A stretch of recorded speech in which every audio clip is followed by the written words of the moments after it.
So today we will be talking about verses 57 to 74, 57 to 74,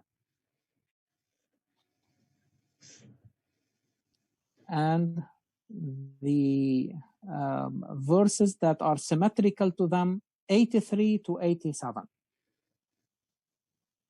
So you can see how they surround the central theme. 57 to 74, central theme 75 to 82, and then the symmetrical theme 83 to 87.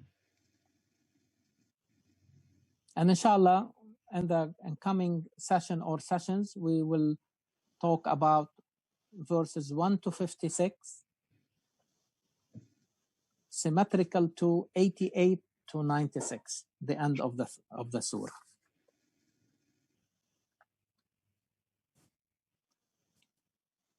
'83 to '87. 88 to 96. Okay. Very good. Very good.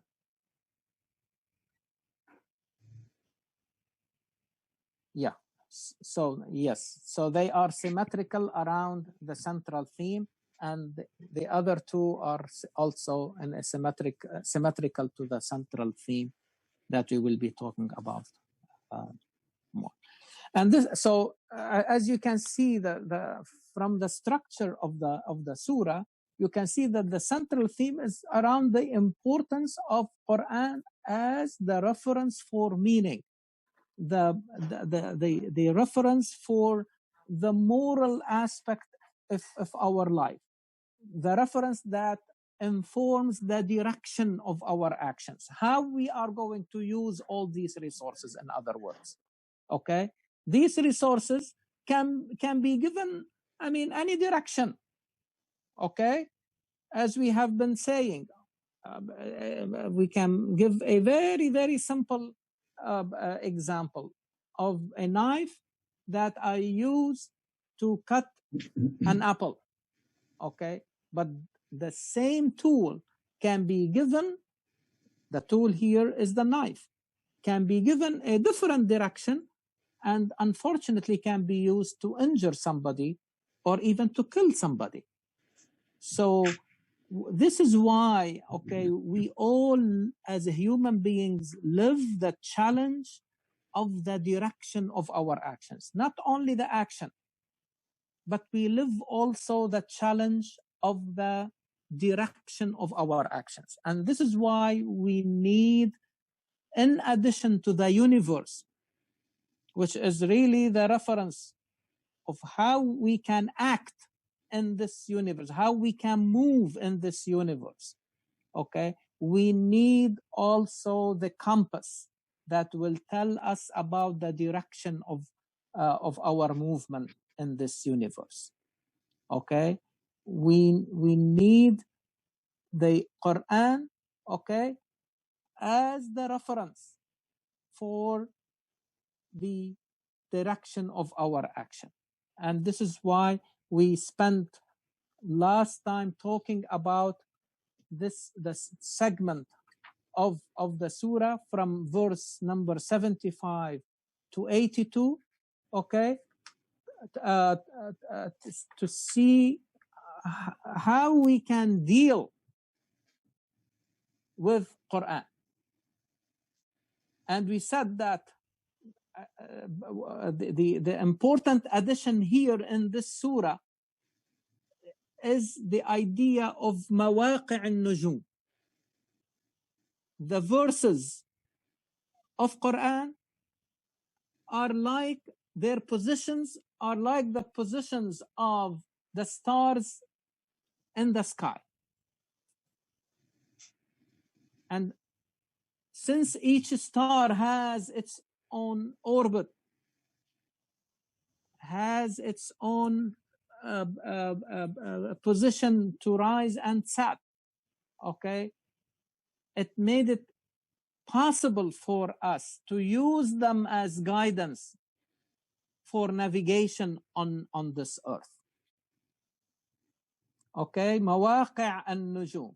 The same way, if for Quran to really play its role as a reference to give you the direction of how to navigate, what direction to take for your actions, we need to approach it as while keeping each verse in its location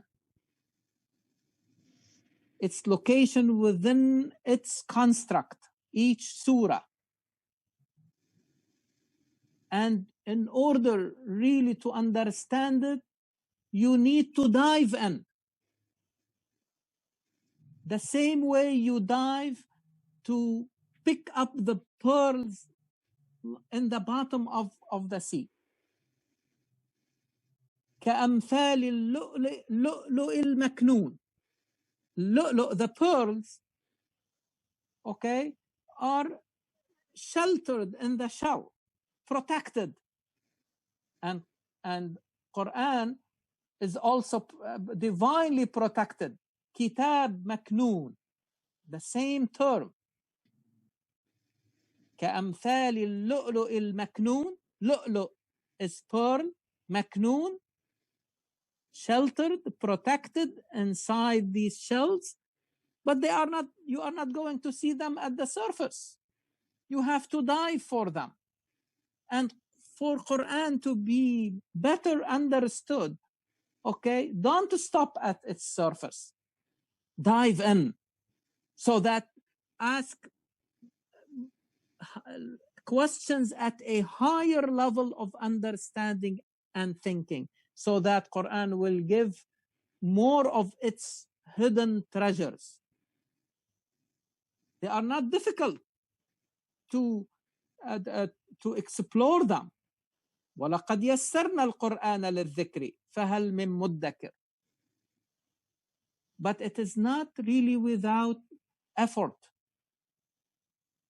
This is why we always say, even in the physical world, we don't find the bread in your backyard. Do you find the bread in your backyard? You may find the bread that you throw for the birds, but you are not going to find the bread that you want to eat. You have to make it, and you have to go through the whole process. And today we can see thousands of years have been put into something simple, like to have a delicious loaf of bread. You can see all the experience that has been put into a simple endeavor like having. Imagine now you are really trying to find the vision and the mission for yourself in this existence. It's not going to be readily available, okay? But if you start exploring and start the work, Allah subhanahu wa ta'ala will make it easy on you. وَلَقَدْ يَسَّرْنَا. We have made it easy on you. Doesn't mean that easy, okay, I'll sit idle and it will come to me. No, this is not going to happen. Okay? Inna alayna lal huda. It is on us to guide you. But if you do not seek that guidance, it will not come to you. Once you start seeking it, you can see how Allah subhanahu wa ta'ala will make it easier on you. لا يمسه إلا المطهرون. Only the pure of heart can touch Quran. So you see the dialectical relationship between us and Quran. This relationship with Quran will purify you, and this purity is needed to understand further Quran. Dr. Walid, Assalamu alaikum. Can I ask you a question at this time? Please, okay. Yes. So I have a slightly different take, having read the surah. Yes. The top 50% of the surah is Allah describing those two groups, the Sabiqun and the Amin, the people on the right hand side. Okay. Yes. And toward the end is the Shimal, the left hand side. Okay. Yes. So my goal in life is not to strive to fail. I want to be successful, and I want to be very highly successful. Exactly. So I want to belong. I want to strive to be either amongst the Sabiqun or the Amin. Okay, and that's where my focus. I am trying to focus my attention to those areas. I want to know the prescription, how to attain those goals. Yes. Like if you are aiming to be at the top of the class, chances are very small that you will fail. Right? So I'm not even interested in reading. I shouldn't say I'm not interested. My focus is entirely toward the top half or toward the top 50% of the surah. I like to see the course outlines. Yes. How to go there, how to reach my destination by following the prescription. Yes. Yeah. Yes, you are right. You are right. I mean, and this is why we always say that the central theme, is the axis of the surah around which the other themes, revolve. You are saying it yourself that I need, show me the way how to be at the top of the class. Right. So the central theme is really like to take Quran, as the reference, as the resource, to guide us in order really to fulfill our goal. And if we fulfill our goal successfully, we will be among as-sabiqun as-sabiqun.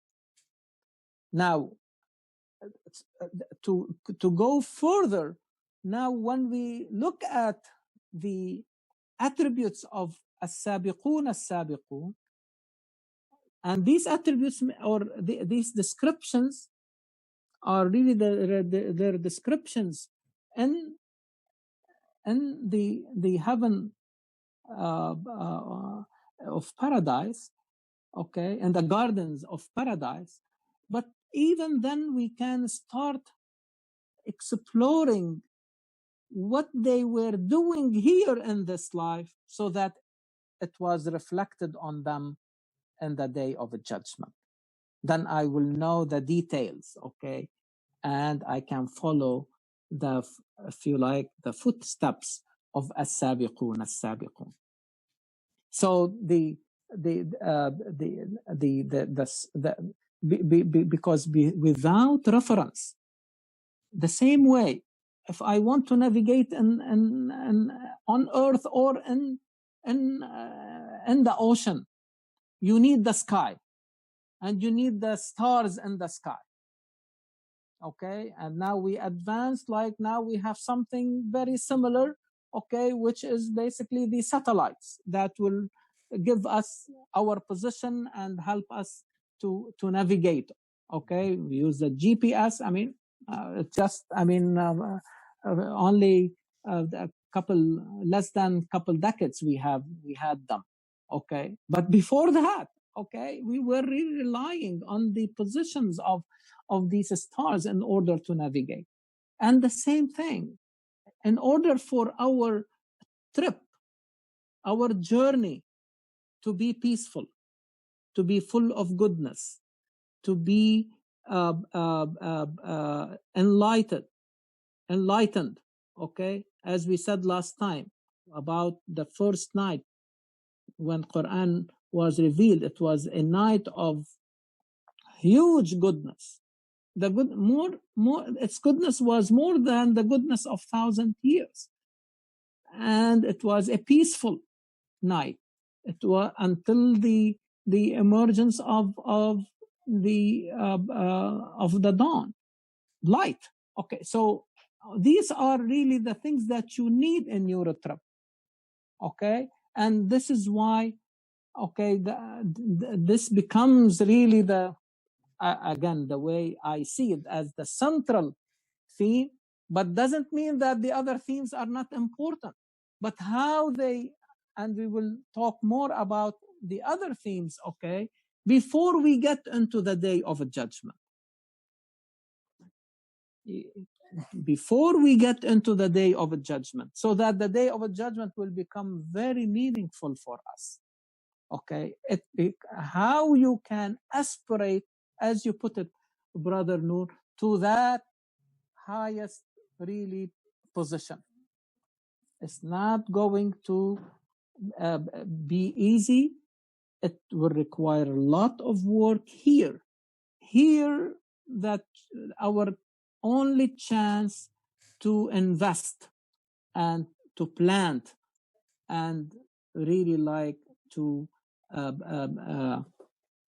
in order really like to reap, okay, this high position we are aspiring to. Make sense to you? It does, but I also like to add to my question then, after you explain. Now that you explained that way, I like you, if you can, or tell us where the Quran articulates the steps that will differentiate between the Sabiqun and the Yameen. I understand the basic, okay, we are doing the Salah, we are doing the Zakah, we are doing the Saum and the Hajj and all that. But what does qualify somebody to belong to the Sabiqun? And what worries me is Allah Himself says there'll be very few people from the later generation, many from the previous. So already it is kind of a disheartening message that, you know, it's going to be very tough. Very tough, exactly. Very tough to belong to the, right? Yes, yes. But I still like to know a quantification of those steps. Yes, so that at least good. I can say I gave it a fair shot. Very good, very good. You know? Okay. So again, just in order not, I mean, let us just, let us follow really the, that structure, okay, of the surah, and your question is very legitimate, and inshallah, as we get into that description, I am hoping that we can have a more granular idea, okay, what it really entails, okay, as you said, like, okay, what are really the steps, okay, or what are really the traits, what are really the conditions that need to be satisfied in order to reach that really high level. And I think this is an excellent way, okay, of approaching the surah, okay. So so the way I again see it, with the central theme, okay, being emphasized, okay. Now let us see also what Allah subhanahu wa ta'ala has given us, okay, in terms of the resources, so that we can fulfill the purpose of being on this earth, or in this really existence. So if you read with me the verses that start with verse number 56, 57, I mean. نحن خلقناكم فلولا تصدقون. Yeah, so there is an issue here. Okay, I mean, and Quran has been addressing that issue in different ways, and I mean, Quran and Allah subhanahu wa ta'ala showed us this problem from the beginning of the creation of Adam alayhi salam and his mate alayhim as-salam. So they were from the beginning were facing a very important challenge. We call it the challenge of immortality. The issue of immortality. هل أدلك على شجرة الخلد؟ هل أدلك على شجرة الخلد وملك لا يبلى? This is really the agenda of Iblis, of Shaitan. Okay? Satan, okay, his agenda is to lure the human being about the idea of immortality, that you are going to be there forever. And Quran, I mean, refuted really that idea categorically.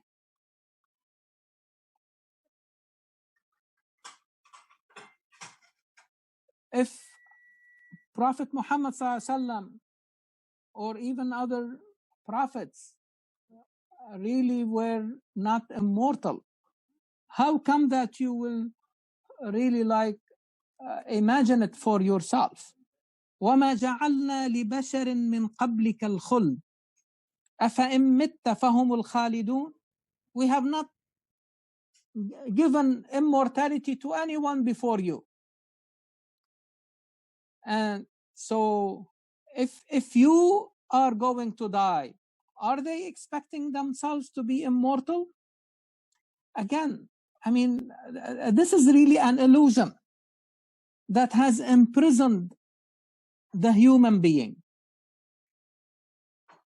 And it is a really big problem if you live in this life with that illusion that, and sometimes, I mean, even if you ask someone, nobody can deny that they are going to die. But their actions, the way they acted in this world, as if they are going to stay forever. So that illusion is still there. And Quran tackles it, as I said, in this surah, Quran is really like reminding us of the very early stages of our existence, and will ask these existential questions. Okay, نحن خلقناكم فلولا تصدقوا. We created you.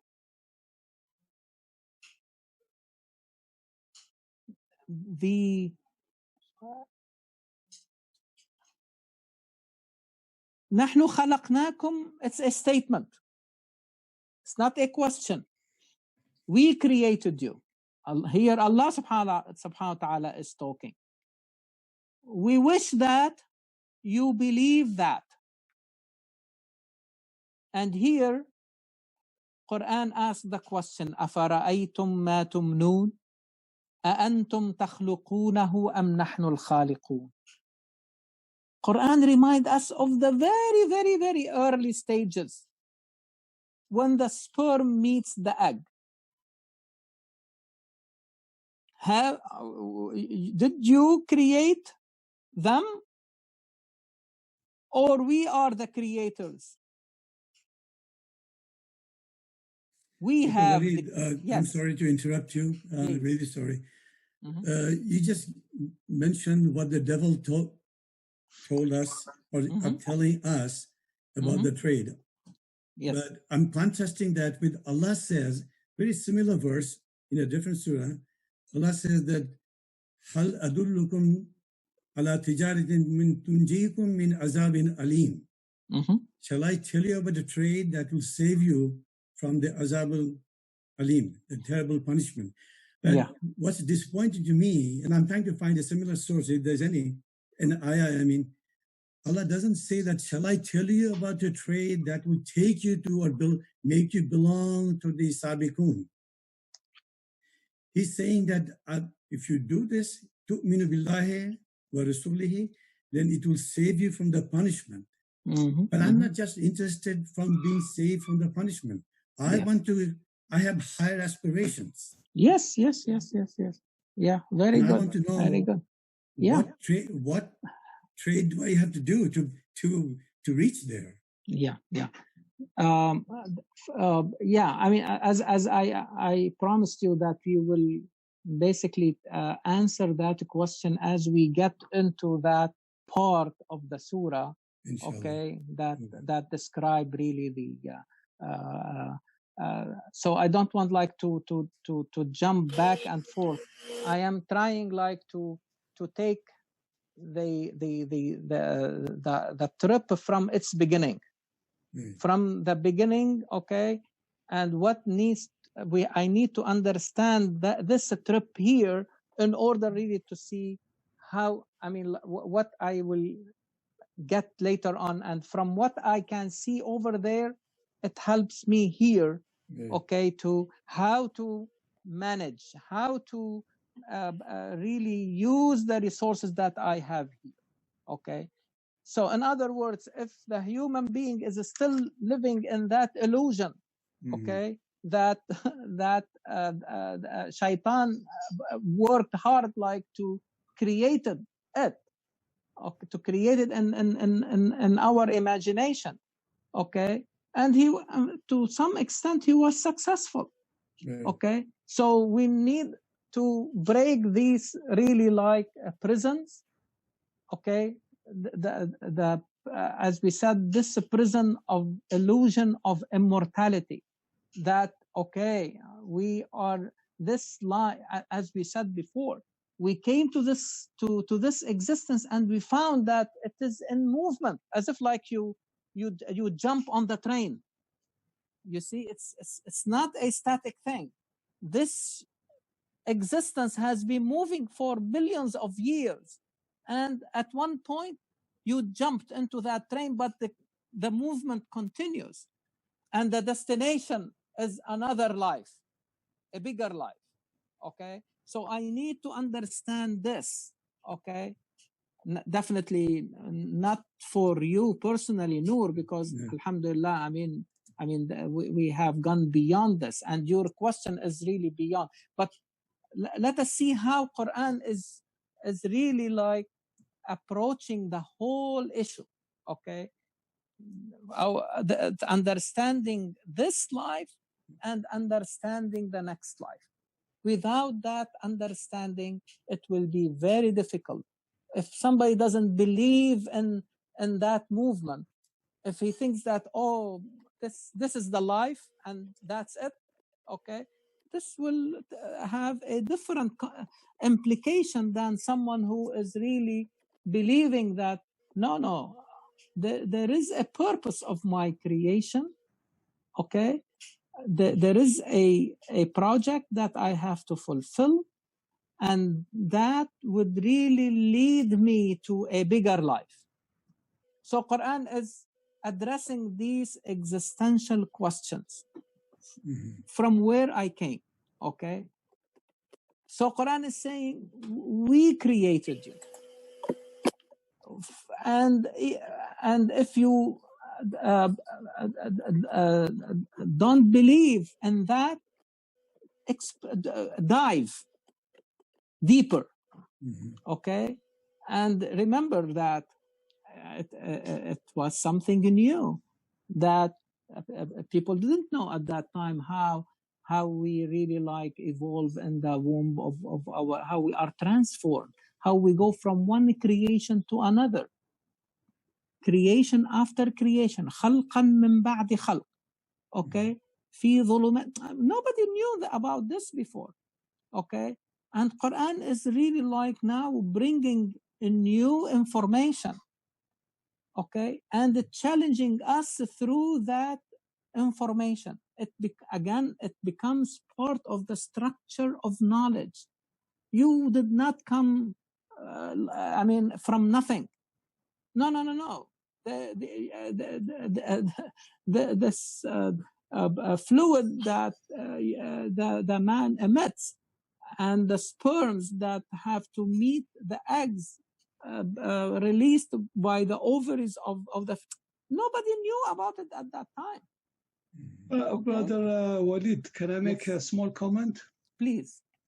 You know, this the eternal life, you know, the Quran promises us in Jannah al-Khuld, you know, eternal life in Jannah, you know, and that and you have to earn it.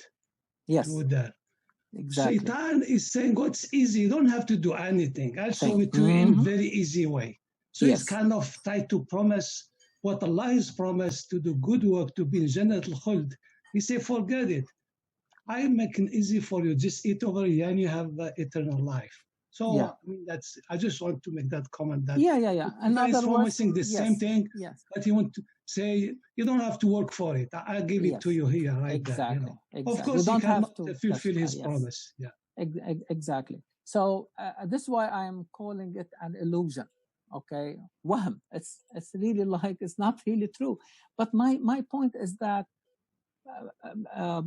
if you ask people, okay, then it's very difficult to find somebody who really deny their own mortality. But the way they behave, okay, they behave as if they are going to stay forever, or whatever they are given in this life will stay forever. And this is why, if you look at the structure of the verses in this particular, section of the surah, it's talking about the creation of man and the things that the human being were, the basic things that are really common to all of us, okay, which is water, the fire, and what grows from this earth. And Muhammad said, put it very beautifully, الناس شركاء في ثلاث. There are three things that are common to all and should be available to all human beings. الماء والنار والكلى. Water, fire, and like the grass, if you like. So if you look at the verses in this section, talking about the creation of the human being, and then أَفَرَأَيْتُمْ مَا تَحْرُثُونَ, this is what you are really seeding and planting, and then talks about the water coming down from the clouds, okay, and then talking about fire. أَفَرَأَيْتُمُ النَّارَ الَّتِي تُورُونَ. So as if Allah subhanahu wa ta'ala is summarizing all these the budget that we talked about before, the grant that was given to us, okay, it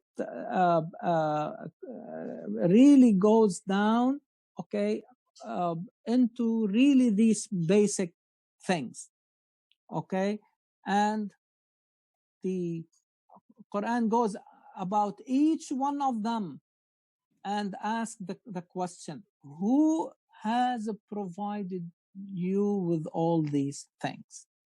Okay, so about the human being, he said, نحن قدرنا بينكم الموت. Death has been decreed among you. Okay, Allah subhanahu wa ta'ala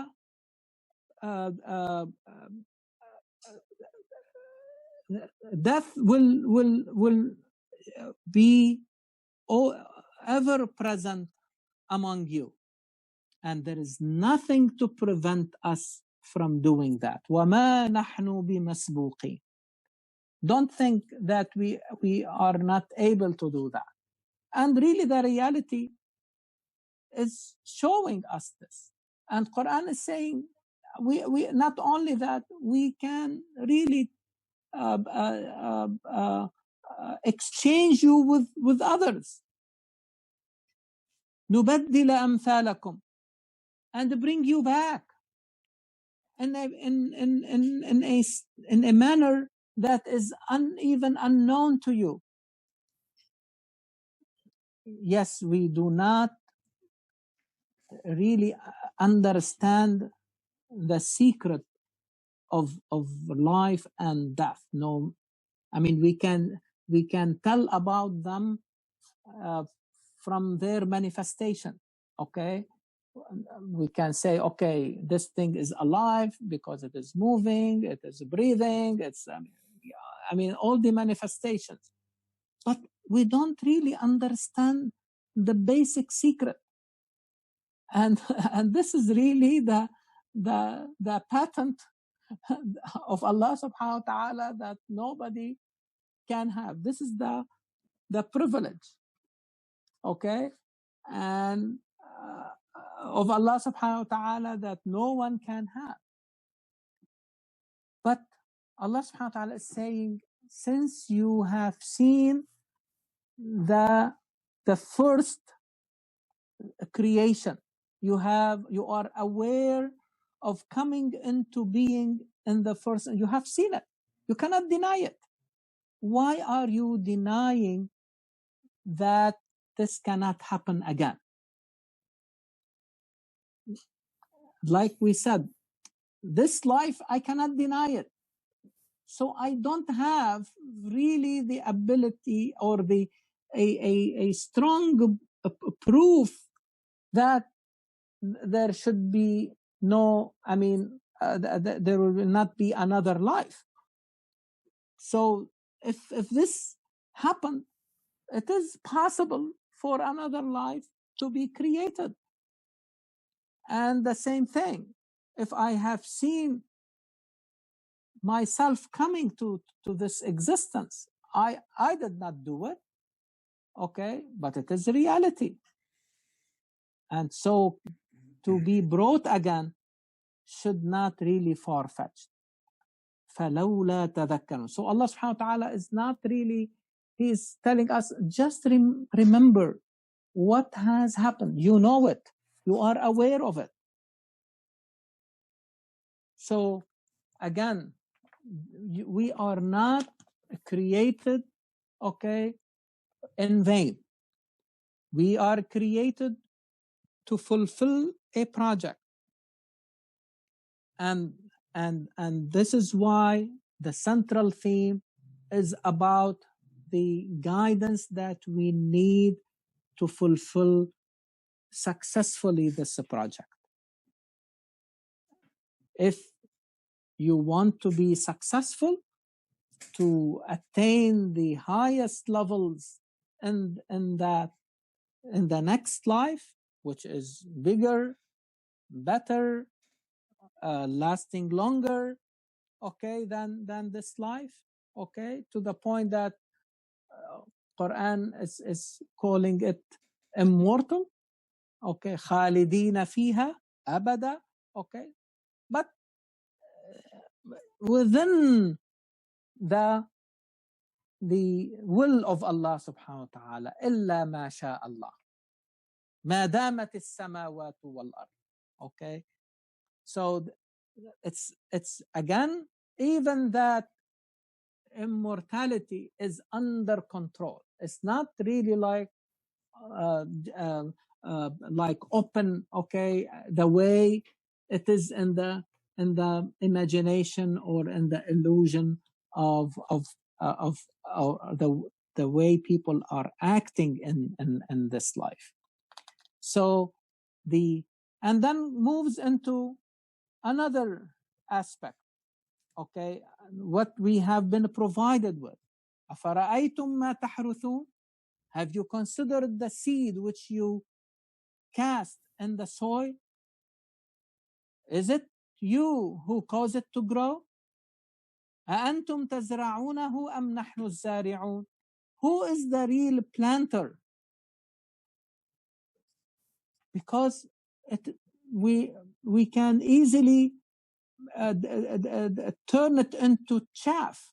We can destroy it. لو نشاء لجعلناه حطاما فظلتم تفكهون. Remember the story of the owners of the orchard that Quran told us about them in Surah Al-Qalam, Noon wal-Qalami wa ma yasturun. Quran talked about Ashabul Jannah, the owners of the orchard, who decided to take all the crops and stop the legacy of their father, who used to recognize the right of the poor and the needy in their crops. The children want to stop that legacy and they want to take everything for themselves. What happened? Allah subhanahu wa ta'ala caused the orchard to burn. And then they came and they found it basically hutam, all destroyed. And then they said the same thing as we see here. بل نحن محرومون. إنا لمغرمون بل نحن محرومون. And so they start lamenting the same way. Those who think that they are responsible for all the growth of these plants, okay? Allah subhanahu wa ta'ala is saying, we can cause them to turn into chaff and you will be left to wonder. فَظَلْتُمْ تَفَكَّهُونَ. And you start lamenting, oh, we are ruined. مُغْرَمُونَ. Gharam is like destruction. Okay? بَلْ نَحْنُ مَحْرُومُونَ. And they say that we have been deprived of our livelihood. إِنَّا لَمُغْرَمُونَ بَلْ نَحْنُ مَحْرُومُونَ.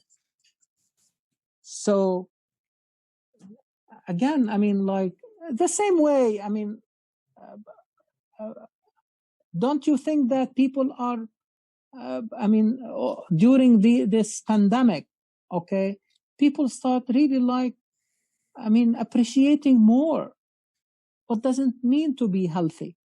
What does it mean to be breathing without shortness of breath?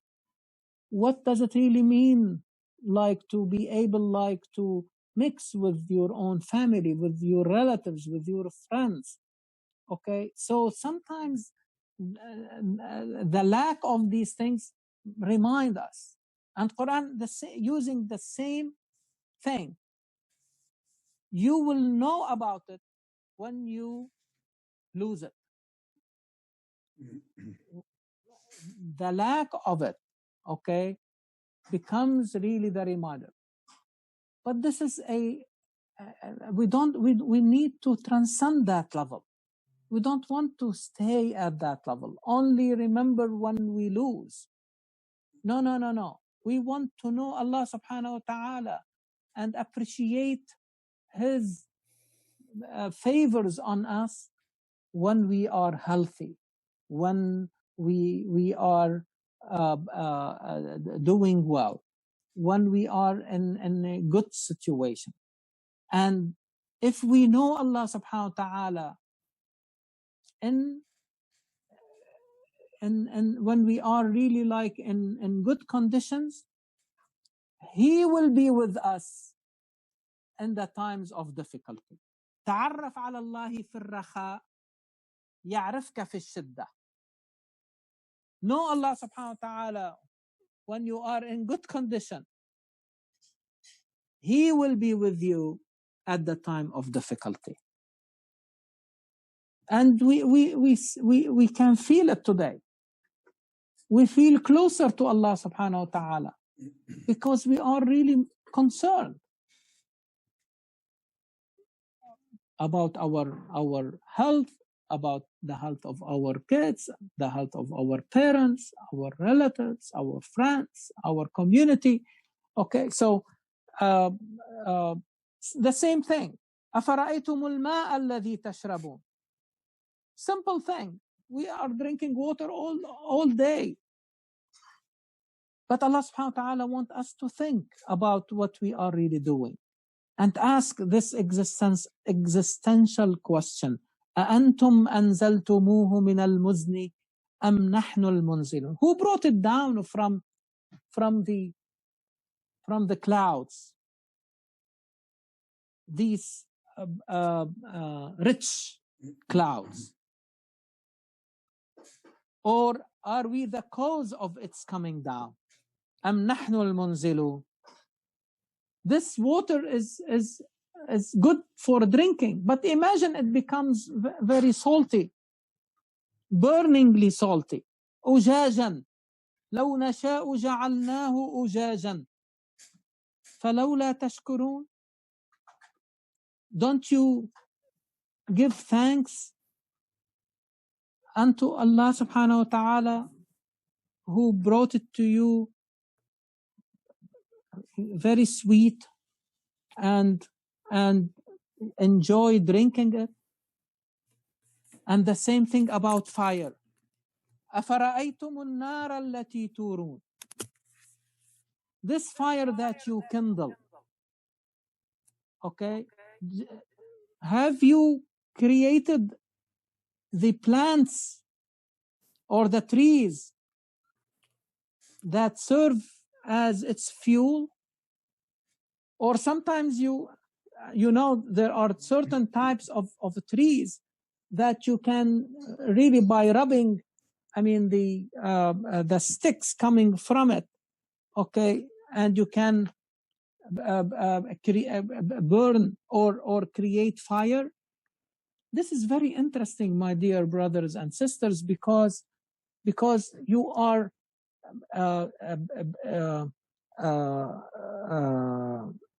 witnessing before your own eyes, okay, the change in state.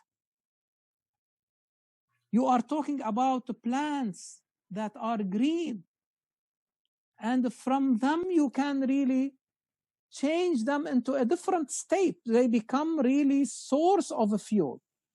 And today we have, I mean, our knowledge has advanced, and among us there are people who understand this better than me, how coal, for example, okay, is basically created from this rotten wood coming from these trees, dead trees, and how petroleum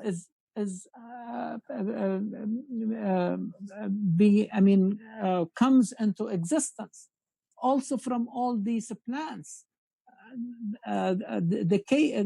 going through decay under the ground, and then they change into this oil that becomes now its very important source of energy. The same thing for coal. And again, I want you to see, so the same thing for us. Now we are in the state of life, and we are going into the state of death. And if we move into the symmetrical section of this surah from verse number 83 to 87, the picture will become complete.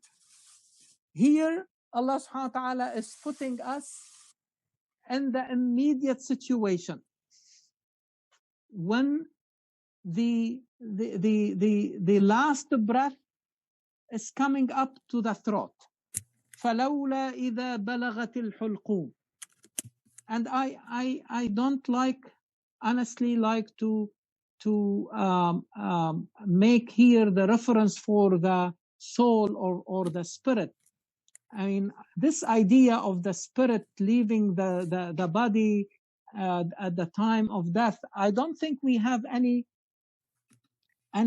proof for that, especially that the Quran is talking about something material and physical, and we don't know about the nature of the soul or ruh. Okay, I believe since Allah subhanahu wa ta'ala talking about an-nafs, which and ruh is part of that nafs, and Quran saying kullu nafsin dha'iqatul maut, so the whole self including ar-ruh, the body and soul, okay, enter into this state of standstill, which we call it death. And that state, okay, is a transitional state between this life and the next life. So the same way we have seen the green trees changing in their state into fire, these are not the same. There is no connection. These are two states, the same thing. We are now in the state of life, and as mortal beings, we are going into another state that is called death. And both are creations. خَلَقَ الْمَوْتَ وَالْحَيَاةَ. Allah subhanahu wa ta'ala has created both states. He is behind both states. He brought us to life, and He is going to put us in the state of death. So Quran is describing that instance, okay, where the human being is basically when the last breath is coming up to the throat of a dying man, and the people around that dying human being will stand helpless. وَأَنْتُمْ حِينَئِذٍ تَنْظُرُونَ. The maximum we are just watching, looking and watching. وَنَحْنُ أَقْرَبُ إِلَيْهِ مِنْكُمْ وَلَكِنْ لَا تُبْصِرُونَ. We are closer to Him than you, but you don't see. So in other words, He is moving into a different world. He is going into that transition, and He is closer. And it's very interesting. When we pray janazah, where do we put the disease? Where we put the body of the deceased human being? In the front. Put in the front, even before the imam, because he is now closer to Allah subhanahu wa ta'ala, the real qibla. And Quran is saying, وَنَحْنُ أَقْرَبُ إِلَيْهِ مِنْكُمْ وَلَكِنْ لَا تُبْصِرُونَ.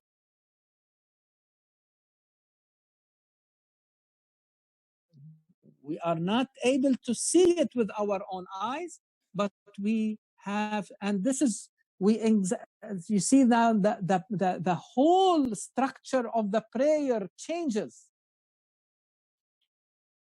And there will be no movement, because that person is going into a new state of no movement. The movement was here. And this is why we have to understand that here we can work, only here we can invest, only here we can earn our state in the hereafter. Dr. Khayr, Yes. I want to add something here. Please.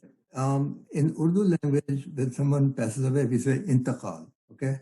And that comes from the Arabic word naqal, which is the naqala, to move, yes. To move. It comes from the Arabic word. Intaqala ila rahmatihi ta'ala, yes. Right. So he moved from this state of life into the state of death where the human being becomes closer. Inna lillah wa inna ilayhi raji'un. He is back to his creator. You see, it's very beautiful. Forget about the separation of the soul from the body. I mean, there is, as I said, there is no concrete support for that. I believe that this idea came to us from the Greek, and we started really building on it. Okay, I personally, based on the understanding of the verses, that I believe in the states. Okay, that we move from one state to another. We are now in the state of life, in this first life, if you like. And then we move into another state. Body and soul. Nafs. Kullu nafsin da'iqatul maut. Every human self is going to taste death. So we all going in that direction, into that state that separates these two lives. One thing I would like to add, I think this, when you're reading this Ayah, number 83, it's talking about how we are watching, people are watching when the last breath of a human comes out. And I think what in the recent event we saw,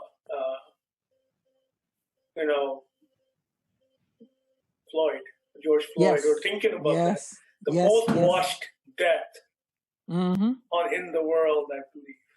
And like people have witnessed that across the world when the last breath of that guy came out. So I'm not sure. I'm just making an observation. Yeah. It's just we can see how it impacts us. No question about it. The only difference is that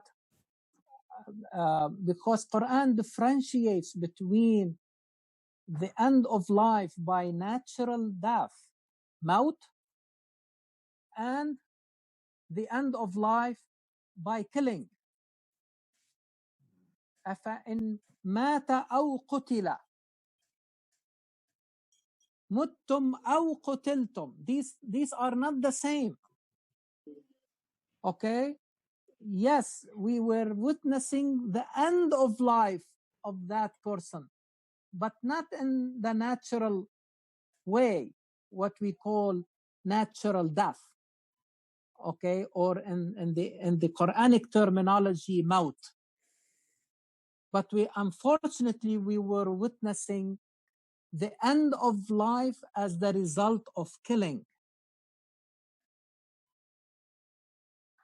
And for close to 9 minutes, that person was really like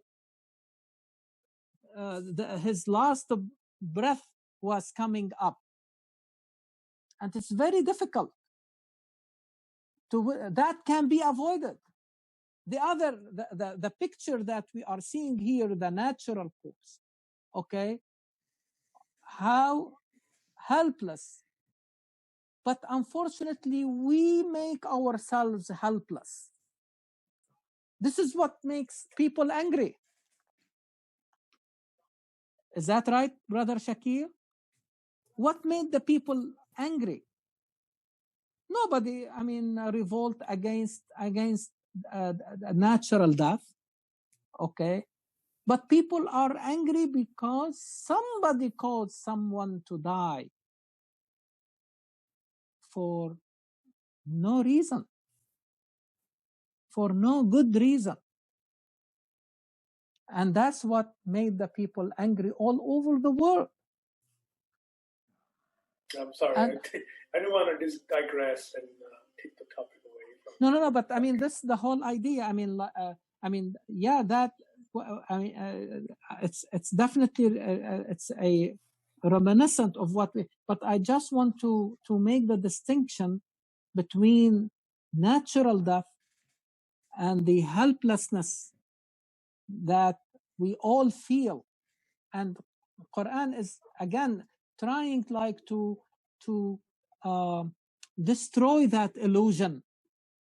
Okay, that one that the time of a human being is up. Nobody can really change that, and especially so. Okay, Quran is saying, فَلَوْلَا إِن كُنْتُمْ غَيْرَ مَدِينِينَ. If you think that you are living this life and you are not going to be accountable, okay? If you think that you are not accountable, so you wish that you can bring that person back, is that to life? تَرْجِعُونَهَا إِن كُنْتُمْ صَادِقِينَ. If you are truthful about this, bring it back. So in other words, this the outcome, as Quran said, كُلُّ نَفْسٍ ذَائِقَةُ الْمَوْتِ. There is no escape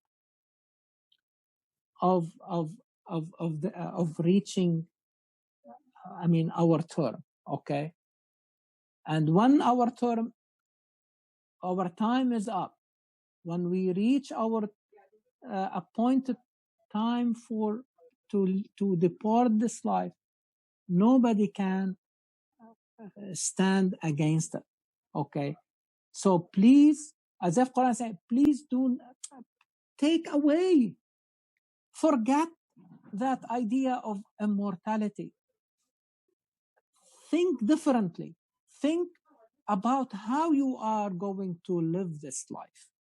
And this is how the celebrated scholar, Dr. Ali Shari'ati, okay, put it very beautifully. He said, Allahumma allimni kayfa ahya. Oh Allah, and you see, when you change an idea into dua, it becomes your aspiration. What is dua? Dua, you are asking for something that you aspire to. So this is how he changed the idea of كل نفس ذائقة الموت into a dua, okay, full of aspiration. Allahumma allimni kayfa ahya. Oh Allah, teach me how to live. Amma kayfa amut fasawfa a'lamu. How I am going to die, I will taste it, I will know it. This is not the problem. The problem that I want to know how to live, as Brother Noor put it beautifully today. Okay, I want to be among al-muqarrabin. Tell me what should I do in order to.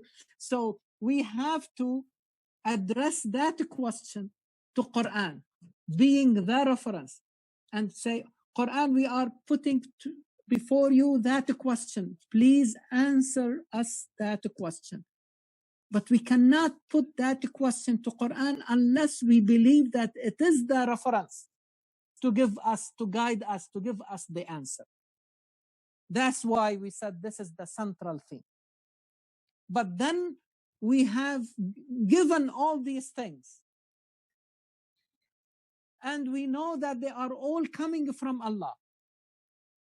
All these resources that help us to act, to move, to navigate in this existence, okay, on this planet, okay, we are given to us as favors from one side.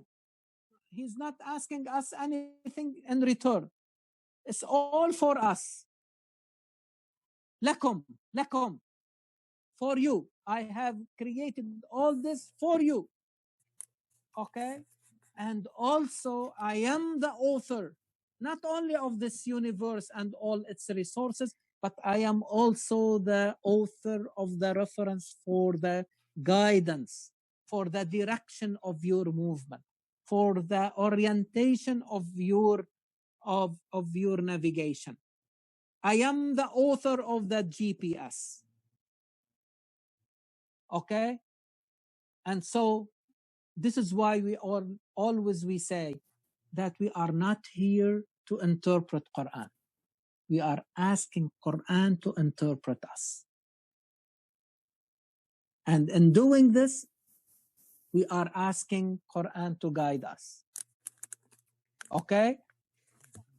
I think now, I hope that you can see the structure of the surah with the central theme about Quran, but how it is connected with another theme goes around it, the first circle around it.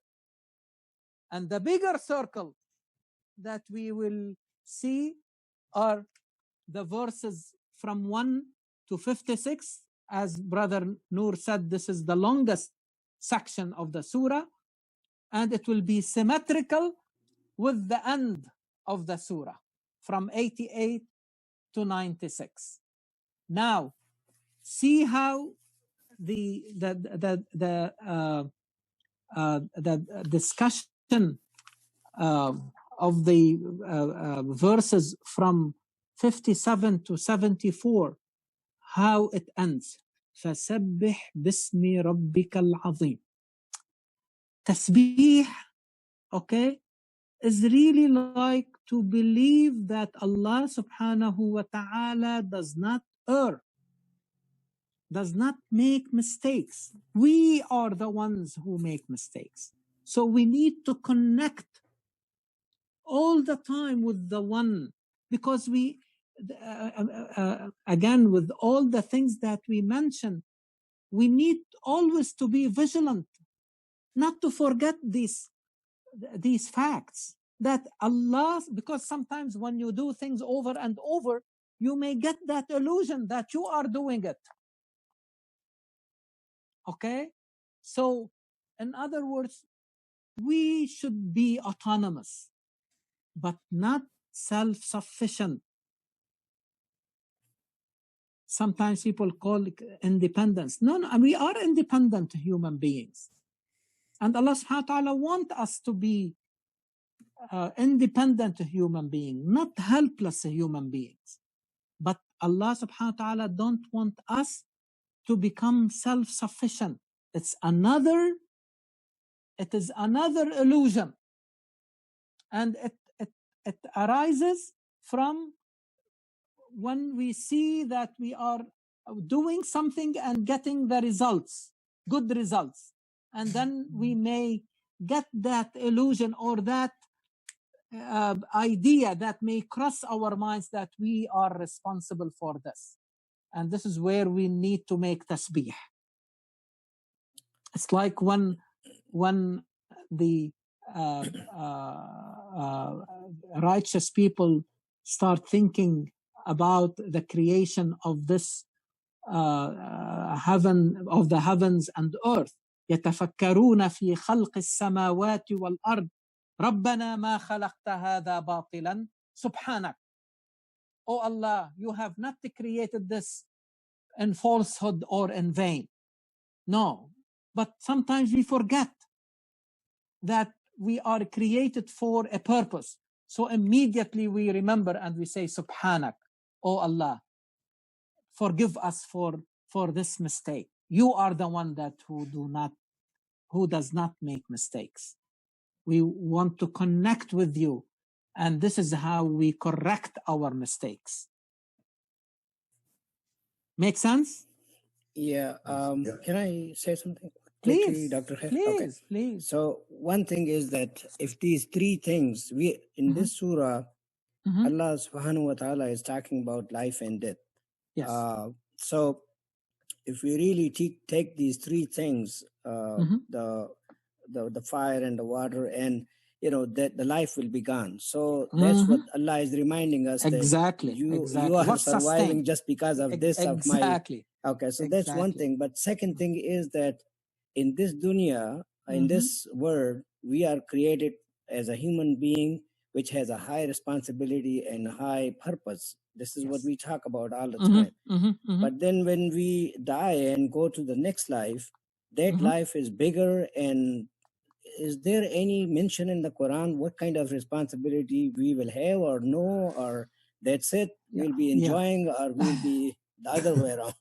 God forbid. Yeah. Again, I mean, Quran called it khalq jadid. You see that the next life is a new creation. And once it is a creation, it should have a purpose. And I have no doubt in my mind, it is beyond, the physical, materialistic, indulgence. I think this is only the environment. Quran is telling us about the environment where we are going to fulfill higher purposes. What are these purposes? I really don't know. No question, whatever purpose are all going to be praising Allah. وآخر دعواهم أن الحمد لله رب العالمين. That will be sealed. Everything we are going to do will be sealed by admitting, and all these praises that belong to Allah subhanahu wa ta'ala. But again, I will leave it to that time to know more about it. But at least we know that it will be a very restful environment that will allow us really to fulfill definitely higher purposes, because it is a creation, and the creation and purpose go hand in hand. This is what Quran told us. Every word, every verse talking about creation in any form or shape, immediately you see why. And I am in the midst, if you like, of a project, if you like to call it, to look at all these verses so that we can understand better why we are. No question, the prototype is وَمَا خَلَقْتُ الْجِنَّ وَالْإِنسَ إِلَّا لِيَعْبُدُونَ, which is really the answer for إِيَّاكَ نَعْبُدُ وَإِيَّاكَ نَسْتَعِينُ. Is that right? Yep. But today, for example, we talked about another important, purpose of a creation is really to know each other. And this is the way to get closer to Allah. Yeah. You see what I mean? Yeah. So if the main purpose is really to worship, and worship is really to get closer, so I need others in order to get closer. Allah subhanahu wa ta'ala did not create me alone. But He created all these nations and the tribes in order for men and women. So let me tell you this. This is my conclusion. Any vision that you want to suggest to humanity that exclude, for example, women, or exclude any group based on gender, race, ethnicity, language, is a defected vision. Yep. Every time Allah subhanahu wa ta'ala, remember, all of you remember the verse that I cite in every khutbah. يا أيها الناس إن اتقوا ربكم الذي خلقكم من نفس واحدة وخلق منها زوجها وبث منهما رجالا كثيرا ونساء. This is at the beginning of Surah An-Nisa. So Allah subhanahu wa ta'ala is telling me that I have created all of you from oneself. So you have common origin. And I made from you men and women. And from that, I created so many men and women. So why are you excluding women from your vision? Why, if you want to put a program to fulfill that project, if that program does not take into consideration both genders, it is a defected program. If you are excluding certain races, certain ethnicities, you are suggesting a defected vision. Forget about it. As they say, dead on arrival. What? Dead on arrival. It is dead on arrival. Yes. On arrival. Dead on arrival. DOA. Yeah. Dead on arrival. Okay, it doesn't work. And this is why we have not been successful. Because every time we want to do something, and then we start putting obstacles. Knowingly, unknowingly, consciously and unconsciously. We have to stop that, honestly. Yep. If we start really like to put obstacles against certain segments of the society, okay, we are not going to look at what is happening today. Okay, not only in the whole world. Look at the places of wars. I swear to God that the basis for all of these, because you want some people trying really like to deny the presence of another group. True. However, it is based on race, sect, religion, color, you name it. You name it. And this is how we are destroying ourselves. Class and war, class and war. The congenital diseases of civilization.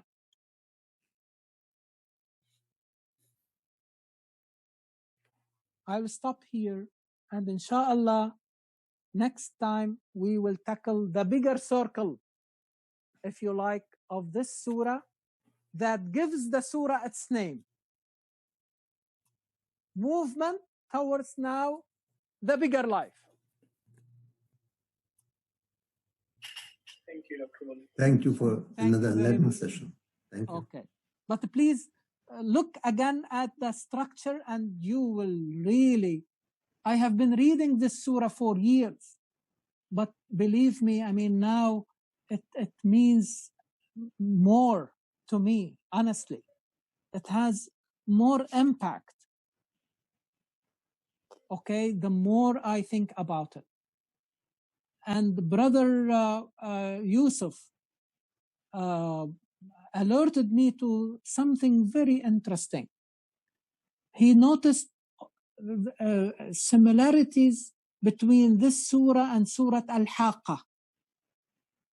And the more I think about it, so I urge all of you to reread Surah Al-Haqqah, but read it with that structure in mind.